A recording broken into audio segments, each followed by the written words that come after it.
Hello students. इस video में हम बात करेंगे केमिकल फॉर्मूले की।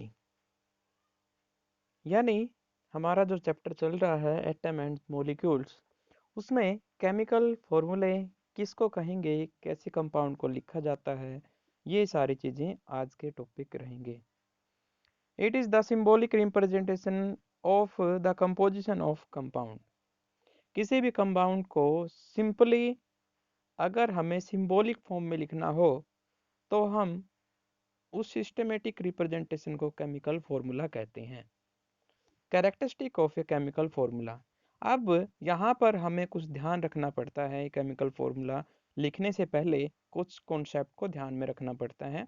उन कॉन्सेप्ट्स को यहाँ पर पढ़ते हैं हम।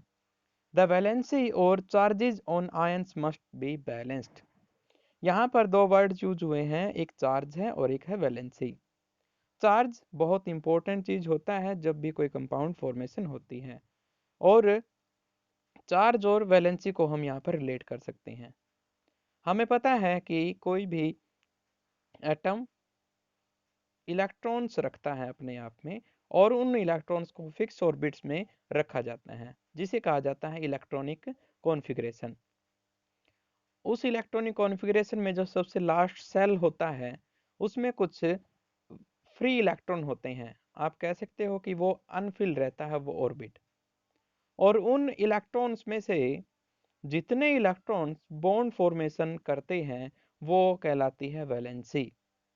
आई रिपीट, सबसे लास्ट सेल में किसी भी एटम के कुछ इलेक्ट्रॉन्स रहते हैं और जो किसी भी बॉन्ड फॉर्मेशन में हेल्प करते हैं। जितने बॉन्ड फॉर्मेशन हो जाते हैं वो कहलाती है उसकी वैलेंसी। तो यहाँ पर कंपाउंड बनाते वक्त हमें वैलेंसी को बैलेंस करना पड़ेगा, और दूसरी शर्तों में आप कह सकते हो इनको कि इसके बगैर आप अगर कोई कंपाउंड बनाते हो तो वो स्टेबल नहीं होगा। When a compound is formed of metal and non metal, अगर कोई आपके पास ऐसा कंपाउंड है जो मेटल भी रखता है नॉन मेटल भी रखता है, तो हम उसे इस तरह से रिप्रेजेंट करेंगे कि पहले मेटल आए उसके बाद नॉन मेटल। जैसे कैल्शियम ऑक्साइड, यहाँ पर कैल्शियम मेटल है और ऑक्सीजन नॉन मेटल है, तो इनकी कॉम्बिनेशन से जो एलिमेंट ये जो बना है मॉलिक्यूल, उसमें से कैल्शियम पहले आएगा, ऑक्सीजन बाद में। ऐसे ही NaCl की बात करें तो Na पहले आएगा, Cl बाद में, यानी सोडियम पहले जो मेटल है और क्लोरीन बाद में जो कि नॉन मेटल है। When polyatomic ions are used, और जब पॉलीएटॉमिक आयन यूज होंगे मतलब एक से ज़्यादा, जिसमें टाइप होते हैं, मतलब दो से ज़्यादा टाइप के जो है यहाँ पे मॉलिक्यूल्स रहते हैं, मतलब आप कह सकते हो एटम रहते हैं प्रेजेंट कुछ इस फॉर्म में कि उनके पास जो चार्ज होता है वह मोनोएटॉमिक ना हो, बल्कि क्या हो, मोनोएटॉमिक टाइप से अलग हो, जैसे डायटोमिक टाइप का हो सकता है। जैसे यहाँ पर कुछ एग्जांपल दिए गए हैं आपको। कैल्शियम हाइड्रोक्साइड, यहाँ पर जो OH आयन है वो क्या होता है, एक नेगेटिव चार्ज रखता है, कंपैक्ट स्ट्रक्चर होता है O और H का, और इस टोटल का जो चार्ज होता है वो -1 होता है। और OH यहाँ पर 2 बार आया है, यानी ये पॉलीएटॉमिक है। तो इस तरह से लिखा जाएगा पॉलीएटॉमिक को कि ब्रैकेट लगाई और जितनी बार वो आया है उसको नंबर को बाहर लिख दिया। जैसे OH यहाँ पे 2 बार आया है तो ब्रैकेट लगा करके 2 यहाँ पर लिख दिया गया है। रूल्स फॉर राइटिंग केमिकल फॉर्मूले। केमिकल फॉर्मूला लिखने से पहले हमें कुछ रूल्स फॉलो करने पड़ते हैं। वो रूल्स कौन कौन सी हैं? We must first write symbols of element which form compound.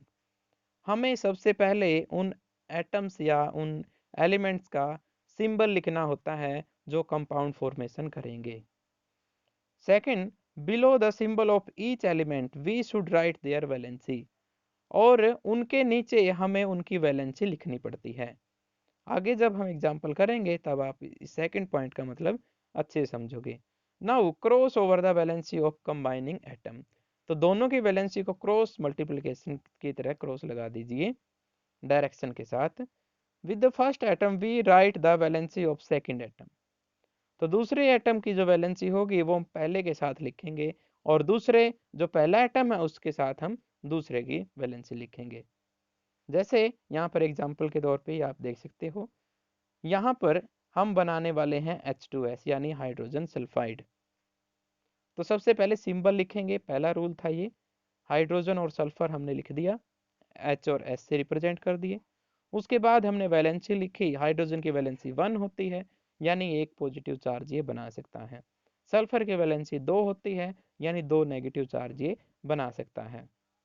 तो दोनों पे क्रॉस लगाया हमने, और जो सल्फर की वैलेंसी थी वो हमने हाइड्रोजन के साथ लिख दी, और जो सल्फर हाइड्रोजन की वैलेंसी थी वो हमने सल्फर के साथ लिख दी। यहाँ पर सीधा सा मीनिंग ये है कि सल्फर को चाहिए 2 बॉन्ड और हाइड्रोजन को चाहिए सिर्फ सिंगल बॉन्ड, इसीलिए इसको ऐसे लिखा जाता है H2S फॉर्म में। ऐसे CO2 के भी आप लिख सकते हो, कार्बन की वैलेंसी 4 होती है, ऑक्सीजन की वैलेंसी 2 होती है। तो कार्बन को बॉन्ड बनाने हैं 2 और ऑक्सीजन को बॉन्ड बनाने पड़ेंगे यहाँ पे 4।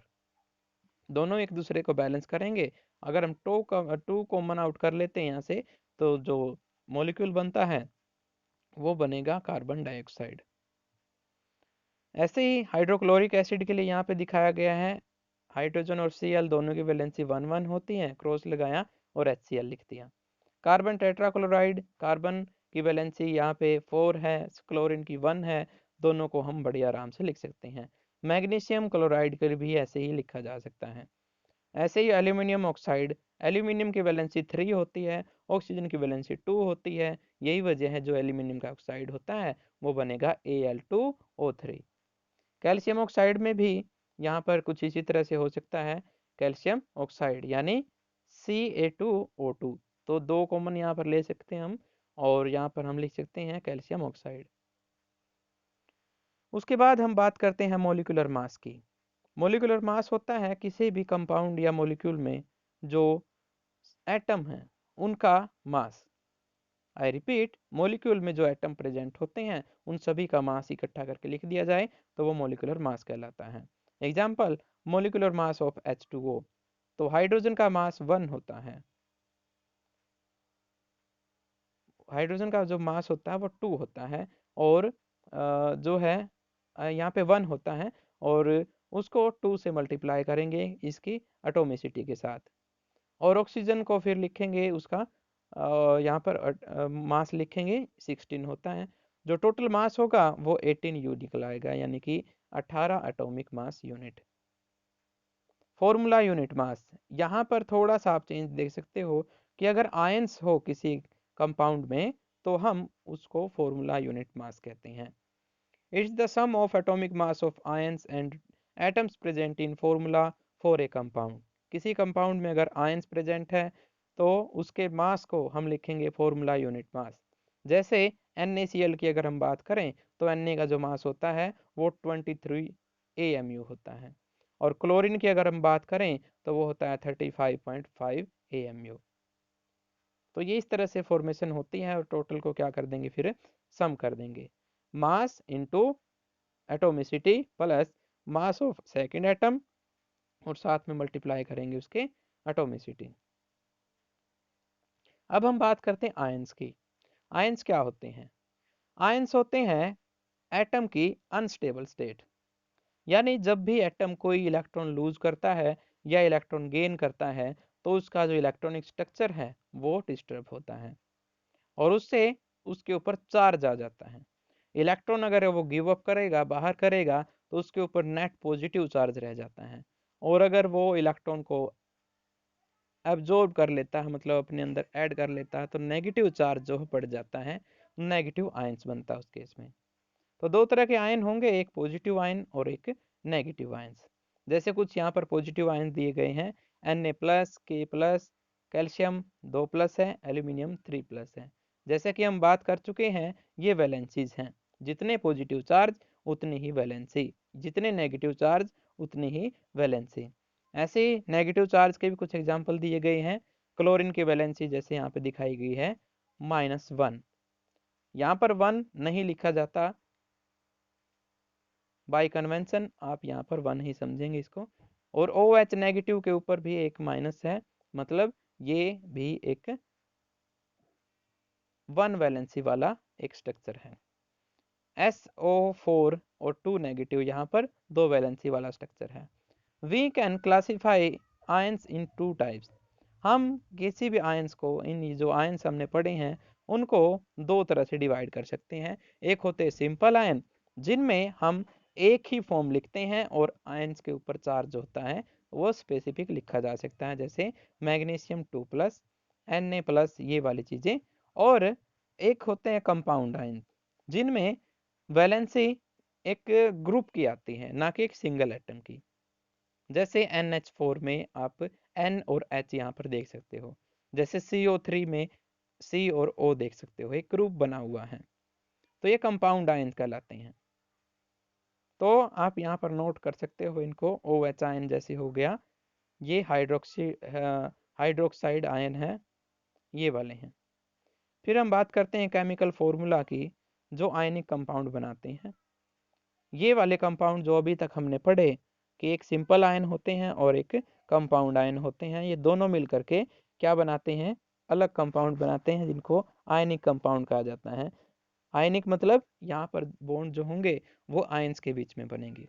फॉर एग्जाम्पल सोडियम कार्बोनेट, तो Na लिखेंगे सबसे पहले, और CO3 जो हमें पहले पता है सिंबल लिखेंगे इनके, उनके नीचे क्या लिखेंगे, इनकी एटॉमिसिटी लिखेंगे, या मतलब वैलेंसी लिखेंगे। और उसके बाद यहाँ पे क्रॉस के साथ जो नंबरिंग है वो वहां पर पहुंचा देंगे। एल्यूमिनियम सल्फाइड ऐसे ही, ये दूसरा जो है ये बन रहा है, Al2 लिखा जाएगा, यहाँ पे SO4 3 लिखा जाएगा। कैल्शियम हाइड्रोक्साइड भी ऐसे ही लिखा जा सकता है, अमोनियम सल्फेट भी ऐसे ही लिखा जा सकता है। फिर हम मैग्नीशियम हाइड्रोक्साइड की बात करेंगे, मैग्नीशियम हाइड्रोक्साइड। और अगले वीडियो में हम बात करेंगे मोल कॉन्सेप्ट की। Okay, all the best.